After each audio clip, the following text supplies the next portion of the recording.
Zuraida dah pakai seluar berapa lama? Pants? 2 minggu. 2 minggu. So sebenarnya apa permasalahan Zuraida sebelum pakai seluar tu? Apa permasalahan yang ada dalam badan? Masalah nak solat susah. Dan saya terpaksa duduk atas kursi. Dan lepas tu kalau dah pakai seluar ni, alhamdulillah tidur pun selesa. Lepas tu nak buat kerja pun selesa.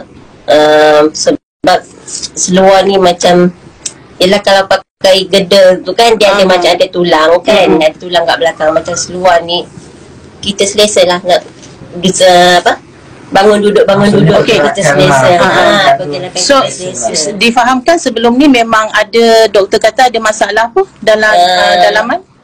Hernia tu macam dia macam angin pasang bagi wanita lah, bagi wanita. So dekat situ kalau kata sebelum pakai pants ni kan dulu kan, apa permasalahan, maksudnya sakit tu macam mana? Macam sakit tu macam kita batuk, kita terpaksa tekan kita punya pusat. Jadi maknanya tu yang pakai gedel tu. Pakai gedel. Jadi kita batuk pun kita taklah tertekan sangat, macam orang nampak dah apa dah tu. Gitu kan. So macam Kak Liza cakap, masa Kak Liza ukur, Kak Liza dapat rasakan memang ada gedel, ada pakai gedel, pakai bengkung. So sekarang bila dah pakai pants, ada pakai bengkung lagi tak? Tak ada. Dan apa perbezaan dia? Perbezaan tu lah, kita nak sembahyang pun senang. Kita dah kita sembahyang normal lah. Boleh dah bersujud dah. Tak payah duduk atas kursi. Tak payah duduk atas kursi.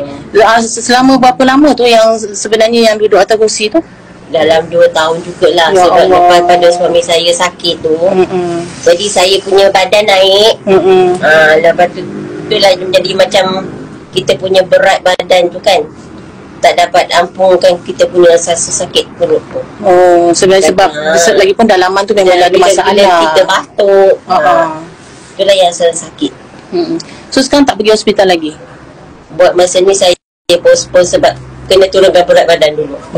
Okey, faham. So bila dipakai seluar memang nampak perubahan sebab dah boleh solat, dah boleh solat. Dan ada rasa sakit tak dekat bahagian perut tu? Tak ada. Tak ada Tak ada. Okey, alhamdulillah. Jadi sekarang pakai sock, pakai pants dan makan shiruto. Okey, terima kasih perkongsian sebab Mami nampak memang banyak perubahan.